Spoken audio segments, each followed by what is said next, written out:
जय श्री श्याम। आज हम डिस्कस करते हैं बीएससी फाइनल फिजिक्स के यूनिट 3 के लेक्चर नंबर 20 के बारे में, और साथ ही डिस्कस कर रहे हैं BSc BEd 3rd year physics के यूनिट 3 के लेक्चर नंबर 20 के बारे में। और जो आपका टॉपिक चल रहा था वो चल रहा था पोटेंशियल बैरियर के बारे में। ठीक है, आयताकार विभव रोधिका क्या होती है। और आपकी कंडीशन चल रही थी, फर्स्ट कंडीशन क्या थी, जब एनर्जी पोटेंशियल एनर्जी V0 से क्या होगी आपकी, कम हो। जब आपकी एनर्जी क्या होगी, आपकी पोटेंशियल एनर्जी V0 से क्या होगी आपकी, कम हो। तो ये आपका जो क्या है भी क्षेत्र फर्स्ट है, ये आपका क्षेत्र सेकंड है, ये आपका क्या है भी क्षेत्र थर्ड है।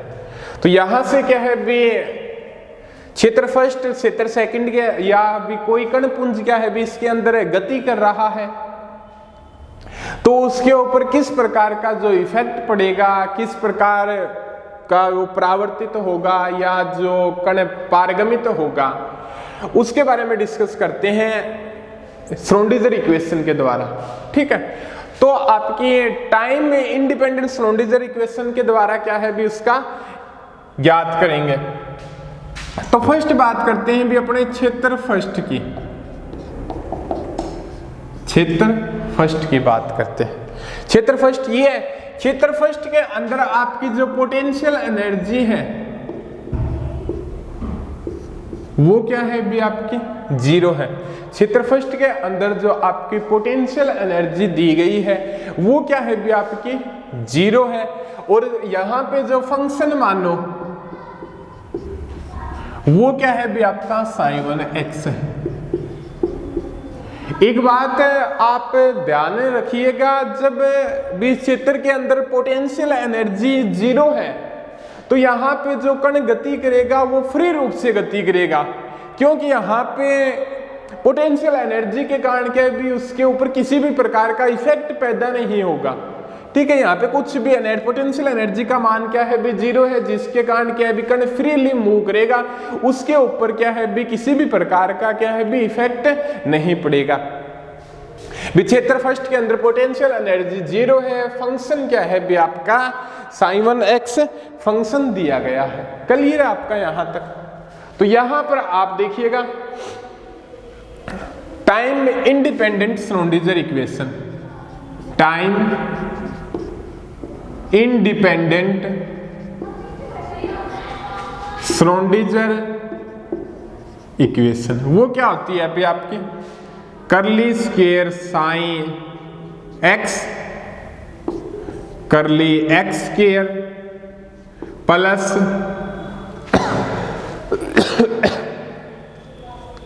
देखिए क्या थी भी आपके minus h cut square upon 2m curly square sine x curly x square plus Vx sine x और आपका E साइन x, यही आपके minus h cut square upon 2m curly square sine x curly x square plus Vx sine x और equal to क्या है भी आपका E sine x। क्षेत्र फर्स्ट की बात हो रही है। क्षेत्र फर्स्ट के अंदर जो आपका वेव फंक्शन दिया गया है वो क्या है भी आपका फर्स्ट वेव फंक्शन है। क्षेत्र फर्स्ट के अंदर जो आपका वेव फंक्शन दिया गया है वो आपका क्या है बी sin1x है, और जो पोटेंशियल एनर्जी है वो 0 है। तो इसके अंदर अप्लाई करेंगे तो minus h cut square upon 2m curly square sine x curly x square, v की वैल्यू 0 तो ये 0 और आपका E sin1x यही आ जाएगा। तो आप थोड़ा इसको और सोल्व कीजिए, करली square sine x curly x square. ठीक है, इधर जाएगा आपका minus 2me upon h cut square और आपका sin1x यही होगा। बेस फैक्टर को क्या है बे -2m/h² से मल्टीप्लीकेशन कर दो तो ये फैक्टर 1 हो जाएगा, इधर मल्टीप्लीकेशन के अंदर चला जाएगा। तो आपका क्या आ जाएगा, करली स्क्वायर साइन x करली x² plus 2me/h² sign 1x है भाई ये, ठीक है। यहाँ पे नहीं अप्लाई करने के बाद साइन फंक्शन क्या है भी, साइन 1x फंक्शन है और पोटेंशियल एनर्जी क्या है भी 0 है, equal to sine 1x equal to 0। तो यहां पे जो आपकी इक्वेशन प्राप्त होगी वो क्या आ जाएगी, करली square sign 1x upon curly x² plus k²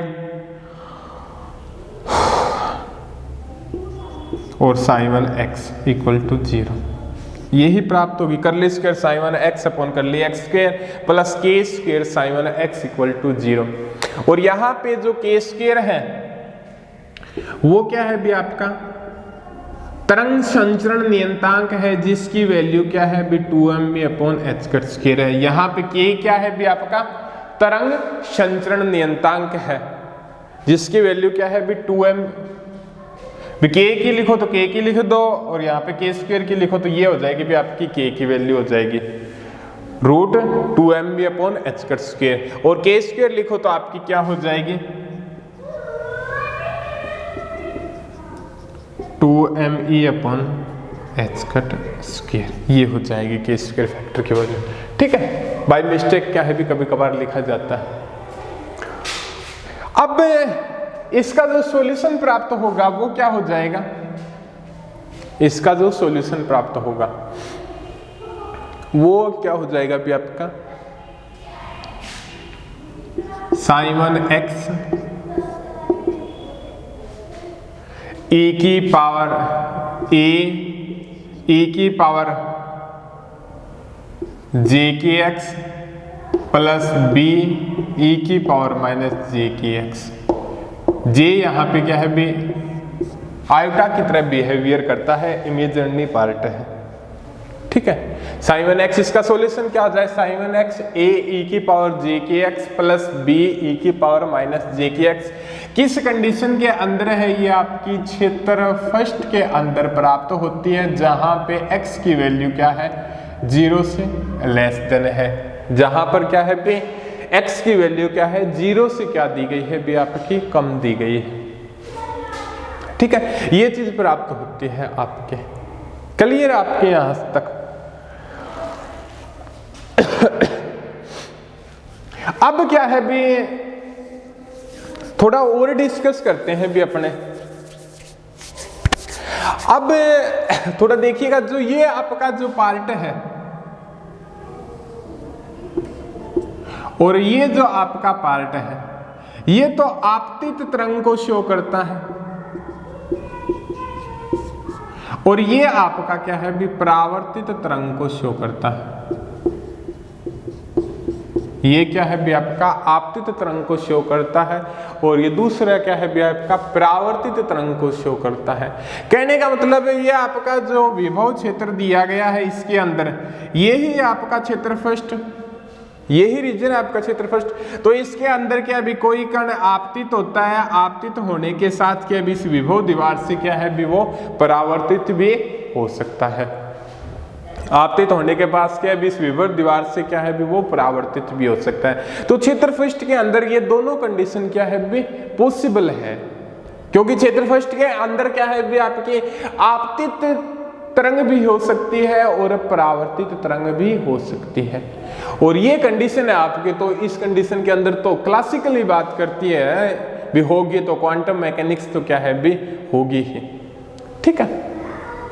तो ये हो गया भी आपके क्षेत्र फर्स्ट की जो इक्वेशन प्राप्त होती है, जो साइन 1x फंक्शन प्राप्त होता है वो आपका आ गया sine 1x equal to a e की power jkx plus b e की पावर -jkx, ठीक है। अब बात करते हैं क्षेत्र थर्ड की बात करते हैं पहले, फिर बात करेंगे भी क्षेत्र सेकंड के, क्योंकि क्षेत्र सेकंड थोड़ा क्या है भी टफली है, ठीक है। अब बात करते हैं क्षेत्र थर्ड की।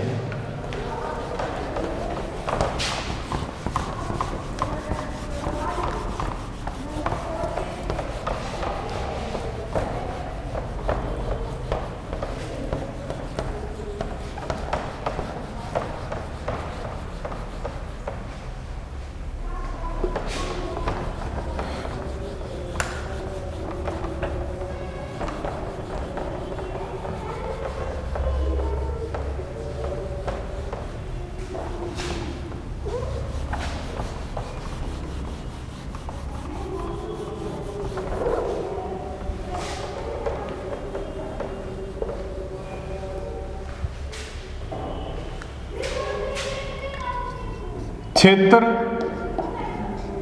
थर्ड की बात करते हैं।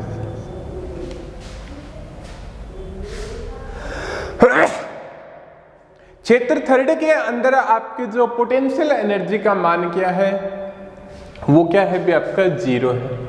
क्षेत्र थर्ड के अंदर क्या है भी पोटेंशियल एनर्जी का मान क्या है भी आपका 0 है। और यहाँ पे जो आपका वेव फंक्शन प्राप्त होता है वो क्या मान लो भी sin1x इसके अंदर मान लो, इसके अंदर क्या है भी आपका sin2x मान लो, और इसके अंदर क्या है भी आपका sin3x मान लो। ठीक है, तो क्षेत्र सेकंड के अंदर जो आपका वेव फंक्शन है वो क्या है भी आपका sin3x हो गई। तो आपकी टाइम में इंडिपेंडेंट श्रोडिंगर इक्वेशन क्या हो जाएगी, -h² करली square sine x upon curly x²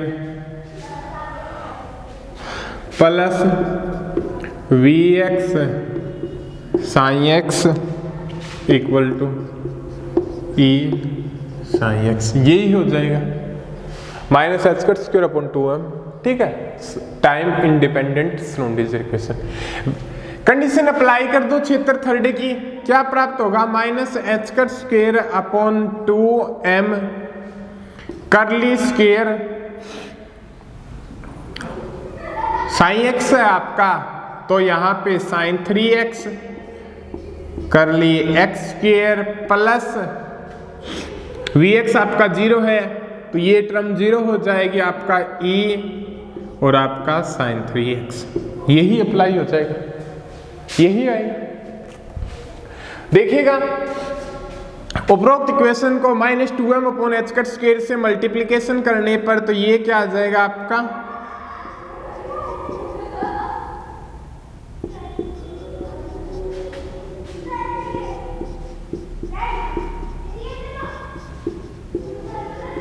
और यहां से क्या प्राप्त हो जाए करली square sin3x upon curly x² plus 2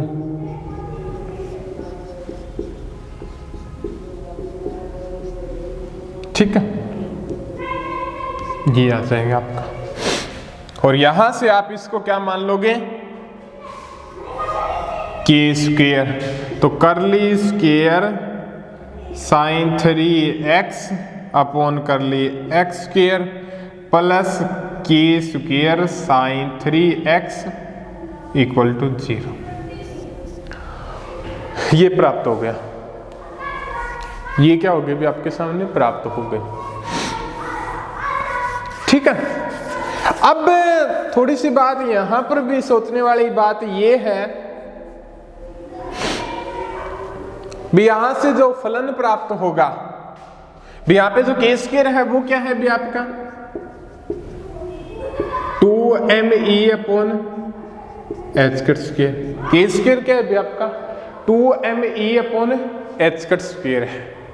ठीक है, और यहां से जो इसका सॉल्यूशन प्राप्त होगा वो क्या हो जाएगा भी आपका sin3x ce⁻j⁴x प्लस de⁻−j⁴x। यहाँ पे c और d कॉन्स्टेंट क्या है भी आपने अलग अलग मान लिए। ठीक है, ce⁻j⁴x प्लस de⁻−j⁴x।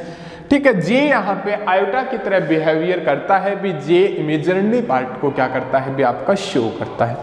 कौन से क्षेत्र की बात हो रही है यहाँ पे, क्षेत्र थर्ड की बात हो रही है। कौन से क्षेत्र की बात हो रही है भी यहाँ पे क्षेत्र थर्ड की बात हो रही है। क्षेत्र थर्ड कौन सा है, जहां पर x की वैल्यू क्या हो a से ज्यादा हो, जहां पर क्या है भी x की वैल्यू क्या हो a से ज्यादा हो। अब क्या है भी इसके रिजल्टेंट के बारे में क्या बताता है, इसके क्या है भी रिजल्ट के बारे में क्या बताता है। देखिएगा आप यहां से इसको थोड़ा साफ कर दो, इसकी वजह से कोई जरूरत नहीं है। ये है आपका, ये क्षेत्र थर्ड है, ये क्षेत्र फर्स्ट है, ये क्षेत्र सेकंड है। यहां से कोई कण आता है, परावर्तित हो जाता है, ठीक है। अब यहां पे भी कोई कण आएगा, क्षेत्र थर्ड तो इस कण की बात कर रहा है, ठीक है, कण की बात कर रहा है। भी आपको इस मैटर के ऊपर यहाँ आना है, भी यहाँ पे इस पे कोई कण की बात कर रहा है, तभी यहाँ पे क्या है भी जहां पे कण के पाए जाने की कुछ न कुछ प्रायिकता होती है वहां पर ही तरंग फलन का मान प्राप्त होता है, और जहां पर कण के पाए जाने की प्रायिकता शून्य होती है वहां पर तरंग फलन का मान भी क्या होता है, शून्य प्राप्त होता है। तो यहाँ पर कुछ न कुछ कण के पाए जाने की प्रायिकता है, तभी तो हमारे पास फंक्शन प्राप्त हुआ है ये। तो आपका जो ये पार्ट है ये किस पार्ट को शो करता है, आपतित तरंग के पार्ट को शो करता है। ये पार्ट है जो आपका परावर्तित तरंग के पार्ट को शो करता है। ये जो आपका पार्ट है वो किस पार्ट को शो करता है, भी आपका आपतित पार्ट को शो करता है। और ये जो आपका पार्ट है वो किस पार्ट को शो करता है, भी आपका परावर्तित के पार्ट को शो करता है। अब बात कहने वाली या मुद्दे वाली बात ये है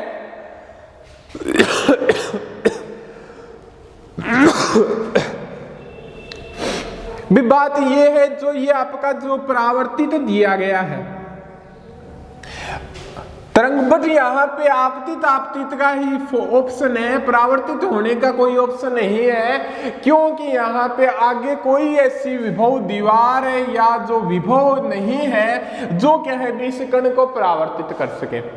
विकर्ण तो इधर की तरफ ही जाएगा, क्षेत्र थर्ड के आगे ऐसा कोई रीजन या ऐसा कोई क्षेत्र हमें नहीं दिखाई दे रहा जहां से ये कण क्या है भी उस क्षेत्र से टकराने के बाद क्या हो जाए, परावर्तित हो जाए। तो ये ऑप्शन इस कंडीशन के अंदर कभी नहीं हो सकता। तो इसके लिए आवश्यक है कि यहाँ पे जो d की वैल्यू प्राप्त होती है वो क्या हो, d कांस्टेंट की वैल्यू क्या हो, 0 हो, जिसके कारण हमारे पास जो sin 3x फंक्शन प्राप्त होगा वो क्या हो जाएगा, c e⁻ j⁵x क्षेत्र थर्ड के अंदर। और क्षेत्र थर्ड कौन सा है, जब आपका x की वैल्यू a से क्या हो, ज्यादा हो, जब x की वैल्यू क्या हो, a से क्या हो, ज्यादा हो। ये हो गई भी आपकी क्षेत्र थर्ड के बारे में इक्वेशन। अब इक्वेशन करते हैं भी आपकी जो मोस्ट इंपॉर्टेंट इक्वेशन है जिसका क्या है भी एनर्जी के कारण या भी जो डिफरेंस दिखाई देता है इसका, इस फैक्टर का, वो ही इस रीजन के अंदर है। तो देखिएगा उसको।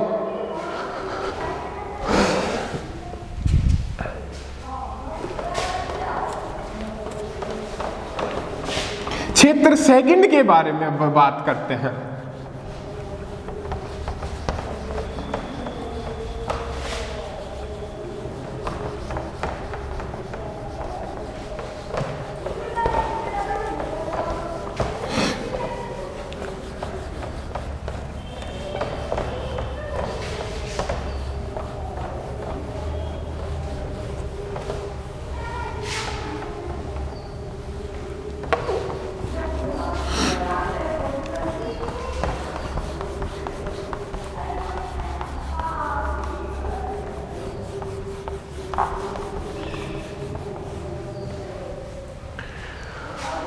बात करते हैं क्षेत्र सेकंड की।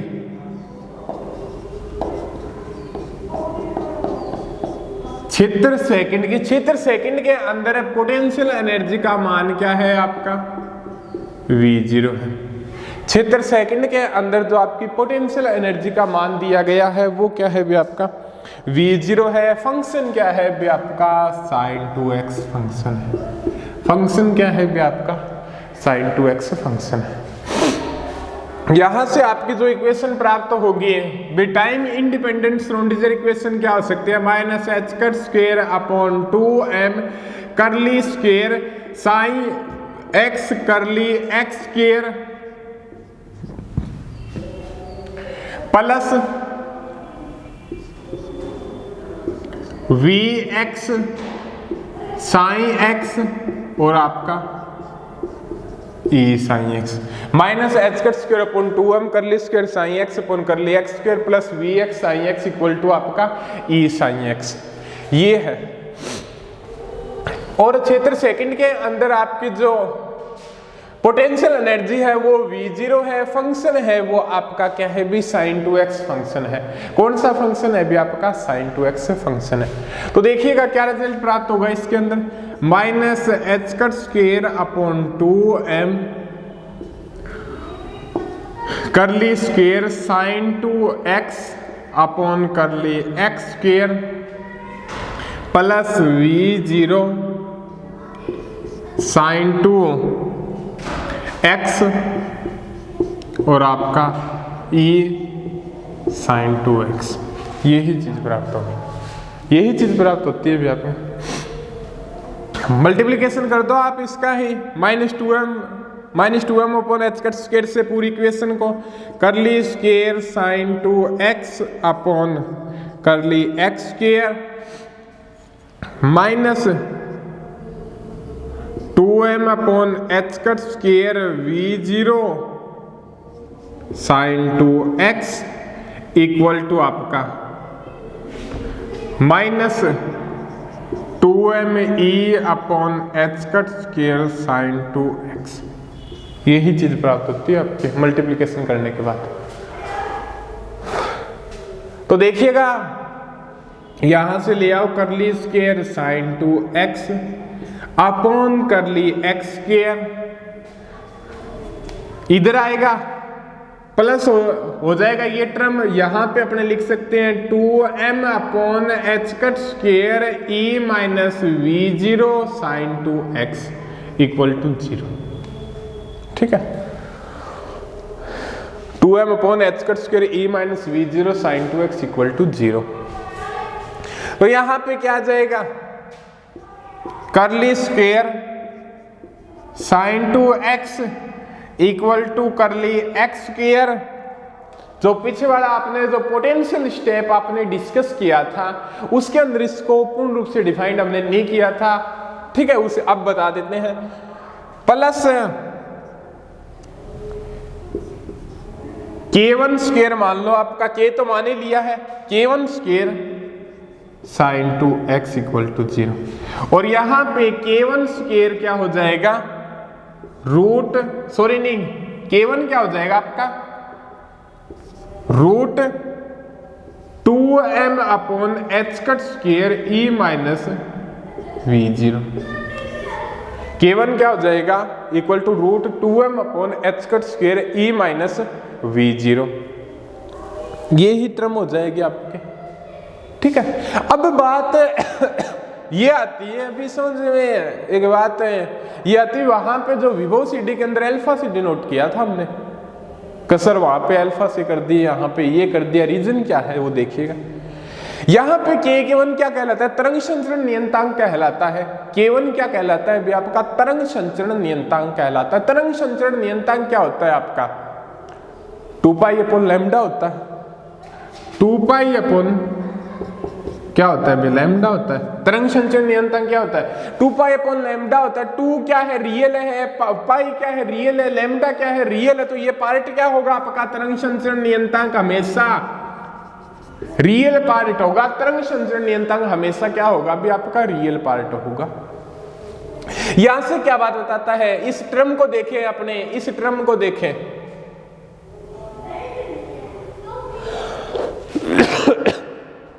इस टर्म के बारे में डिस्कस करें तो यहां पे ये पार्ट क्या प्रदर्शित करता है आपका root 2m upon H cut square e minus V0। यहां पे जो आपकी E दी गई है, यहां पर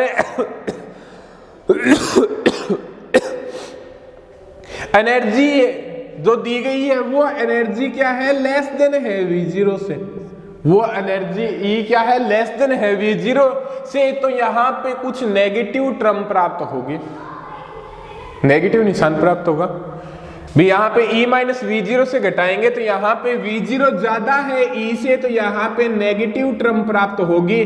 कौन सी टर्म प्राप्त होगी, नेगेटिव टर्म प्राप्त होगी। एच कट स्क्वायर आपका पॉजिटिव है, m आपका पॉजिटिव है, 2 पॉजिटिव है, तो यहां पे कुछ नेगेटिव प्राप्त होगी। और एक बात आपको पता है, रूट माइनस हो 1 हो तो वो क्या होता है आयटा होता है। तो ये पार्ट आपका क्या हो गया इमेजिनरी पार्ट हो गया। ये पार्ट आपका क्या हो गया, इमेजिनरी पार्ट हो गया, काल्पनिक पार्ट हो गया। और ये बात आपको अच्छे तरीके से ध्यान है कि तरंग संचरण नियतांक जो आपका क्या होता है k = 2π/λ होता है, वो कभी क्या है भी आपका काल्पनिक पार्ट नहीं हो सकता। वो क्या है भी आपका काल्पनिक पार्ट नहीं हो सकता। और जब वो आपका काल्पनिक पार्ट नहीं हो सकता तब क्या है भी आप इस फैक्टर को इस प्रकार से नहीं लिख पाते या केवल यहां पे नहीं यूज कर सकते इस इक्वेशन के अंदर। तब इसको क्या है भी चेंज करना पड़ेगा आपको। क्या करना पड़ेगा भी चेंज करना पड़ेगा। क्यों, क्या है भी हमने ये मानना सेम कंडीशन वाइज कंडीशन कर रहे हैं, ये आ गया, ये पार्ट क्या आ गया अभी आपका काल्पनिक आ गया। और यहाँ पे तरंग संचरण नियतांक की तरह बिहेवियर करता है, वो रियल पार्ट होता है। तो ये पार्ट आपका नहीं हो सकता, ये पार्ट आपका क्या है भी नहीं हो सकता। पहले डिस्कस कर रहे थे k = क्या था आपका √2mE/h² था, √2mE/h² था आपका। k = क्या था अभी आपका √2mE/h² था। यहाँ पे ये पार्ट क्या है भी तरंग संचरण नियतांक मानना था हमने, क्योंकि यहाँ पे एनर्जी पॉजिटिव रियल पार्ट है, मास रियल पार्ट है, h² रियल पार्ट है। तो ये पार्ट क्या है आपका रियल है तो ये 2π/λ बराबर हो सकता है, क्योंकि ये पार्ट रियल है, ये पार्ट रियल है, तो मान सकते हैं तरंग संचरण नियतांक है। बट इस कंडीशन के अंदर क्या है भी ये अपने पास कंडीशन आ गई भी ये आपका जो पार्ट दिया गया है वो पार्ट क्या है भी आपका इमेजिनरी पार्ट है। पार्ट क्या है भी आपका इमेजिनरी पार्ट है या काल्पनिक पार्ट है। ठीक है, अब इस काल्पनिक पार्ट को सॉल्यूशन किस प्रकार से करेंगे, किस प्रकार से इसका चेंज करेंगे वो देखते हैं भी अपने भी। हमें तो क्या चाहिए, तरंग संचरण नियतांक मानने के लिए रियल पार्ट चाहिए। तो उसके लिए क्या करते हैं देखिएगा, यहां से आप इसको क्या है भी साफ कर दो।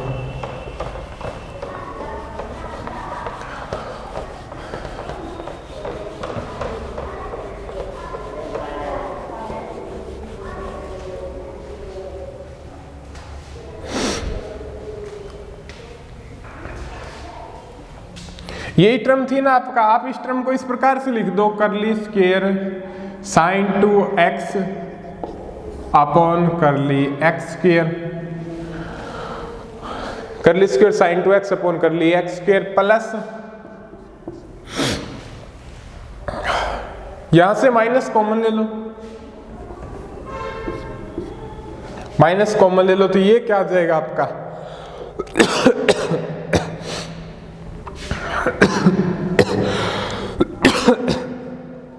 2m upon h² v0 minus e, यही आएगा। नेगेटिव साइन कॉमन ले लेंगे, sin 2x = 0, sin 2x = 0। ठीक है, अब यहां पे मान लो करली square sin 2x upon curly x², अब माइनस α² मान लो यहाँ पे sin 2x है = 0।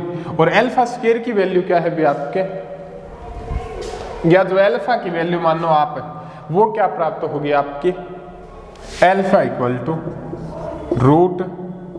√2m upon h² e minus v0, 2m upon h² e minus v0। ये क्या होगी भी आपकी अल्फा की वैल्यू प्राप्त होगी। अब देखिएगा आप कंडीशन क्या है आपकी, जब एनर्जी E की वैल्यू लेस देन हो v0 से, जब एनर्जी E की वैल्यू क्या हो भी आपकी लेस देन हो v0 से, सॉरी बाय मिस्टेक्स यहां पे v0 माइनस e होगा, नहीं तो सेम कंडीशन क्या हो जाएगी आपकी। तो क्या है भी उससे आगे देखिएगा। अब यहाँ के जो अल्फा की बात करते हैं, यहाँ पे कंडीशन क्या है आपकी, जब एनर्जी E इस v0 से क्या हो कम हो, तब ये जो v0 यहाँ पे ज्यादा है, E कम है, तो ये वैल्यू क्या होगी आपकी पॉजिटिव प्राप्त होगी। ये वैल्यू क्या होगी आपकी पॉजिटिव प्राप्त होगी। ये आपका पॉजिटिव है ही, तो ये टर्म क्या होगी, टोटल पॉजिटिव होगी। तो आपका ये पार्ट क्या प्राप्त हो गया, एक रियल पार्ट प्राप्त हो गया। कौन सा पार्ट प्राप्त हो गया, रियल पार्ट प्राप्त हो गया। तो यहाँ पे ये हो सकता है आपका तरंग संचरण नियंत्रक। अल्फा क्या हो सकता है, आपका तरंग संचरण नियंत्रक हो सकता है, क्योंकि ये भी रियल पार्ट है और आपका ये भी रियल पार्ट है। तो क्षेत्र सेकंड के अंदर जो तरंग संचरण नियंत्रक होगा वो अल्फा होगा, जिसकी वैल्यू क्या होगी, ये न होकर के यहां पे ये यूज करेंगे। तभी तो आपको क्या है भी उस कंडीशन के अंदर अल्फा माना गया है। भी आप कहीं डाउट वगैरह समझ लो भी यहाँ पे नेगेटिव साइन क्यों कर दिया आपने, तो क्या है भी चल रहा था, पॉजिटिव ही चलने देते, ये न्यारा कंसेप्ट कहाँ से लाके खड़ा कर दिया। पोटेंशियल स्टेप के अंदर आपको क्या है भी इसके बारे में नहीं बताया था। और जब यहाँ का इस प्रकार का रिजल्ट प्राप्त होता हो, यहाँ पे नेगेटिव साइन प्राप्त होता हो, तब ये जो आपका जो रिजल्ट प्राप्त होगा वो क्या हो जाएगा, साइन 2x। आपने कौन से कांस्टेंट मान चुके हैं, ए बी सी डी मान चुके हैं, तो ई मान लीजिएगा, ई की power alpha x plus F E की पावर माइनस अल्फा एक्स, यही होगा। एफ ई की power alpha x plus A B C D E F मान लो, ठीक है, या आप एफ जी मान लो, सॉरी एफ जी बुक में एफ जी मानना होगा, आप एफ जी मान लो, क्यों भी कई बच्चे बुक पढ़ते हैं उसके अंदर क्या है बे, यहाँ पे जो ई ये फैक्टर आ गया,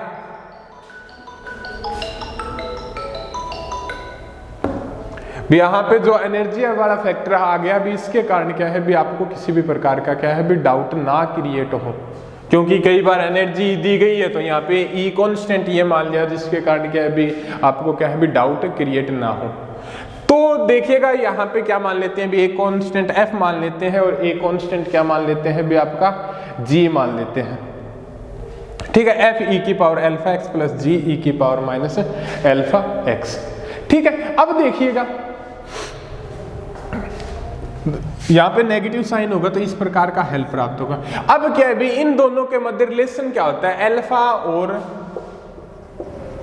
एंड K1 के मध्य रिलेशन, अल्फा और K1 के मध्य रिलेशन।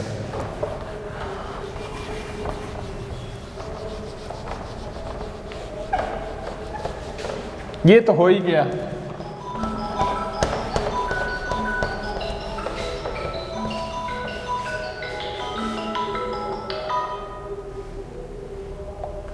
अब क्या होता है भी आपका अल्फा और K1 के मध्य रिलेशन क्या होता है उसके बारे में देखते हैं। अल्फा और K1 के मध्य रिलेशन क्या होता है। अब आपका K1 क्या दिया हुआ है, 2m अपॉन h का स्क्वायर,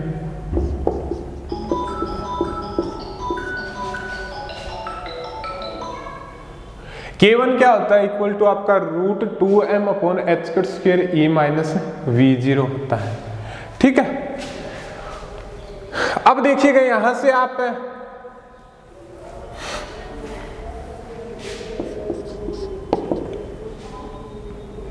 ट्रम प्राप्त होगी, वो ट्रम देखिएगा भी यहां पे जो कंडीशन क्या है भी आपकी E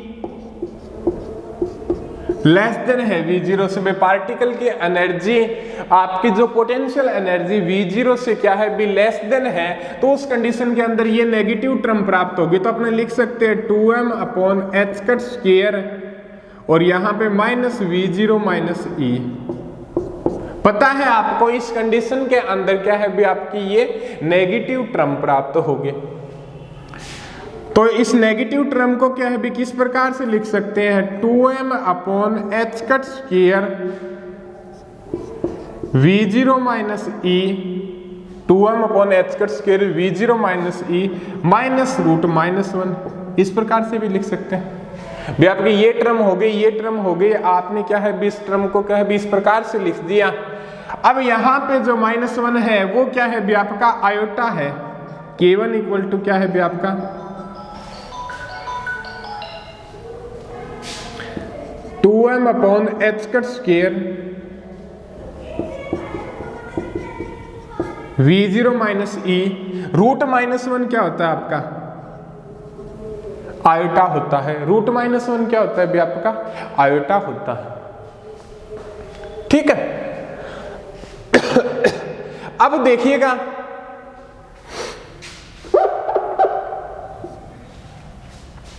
यहां से क्या है, 20 टर्म को आयोटा से मल्टीप्लिकेशन कर दो, तो यहां पे भी एक आयोटा क्या हो जाएगा? आयोटा स्क्वायर हो जाएगा। आयोटा स्क्वायर क्या हो जाएगा आपका? -1 हो जाएगा। इसको माइनस से और मल्टीप्लिकेशन कर दो तो ये क्या हो जाएगा? प्लस हो जाएगा। तो आपका माइनस आयोटा k1 क्या आ जाएगा आपका? ये वैल्यू किसके बराबर प्राप्त होती है? रूट 2m/h² V0 माइनस ई। रूट 2m/h² V0 माइनस ए किसकी वैल्यू प्राप्त होती है? आपकी अल्फा की वैल्यू प्राप्त होती है।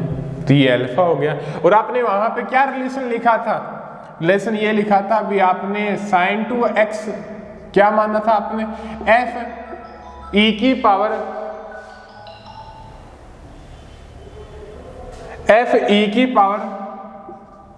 अल्फा x प्लस जी ई की पावर माइनस अल्फा एक्स।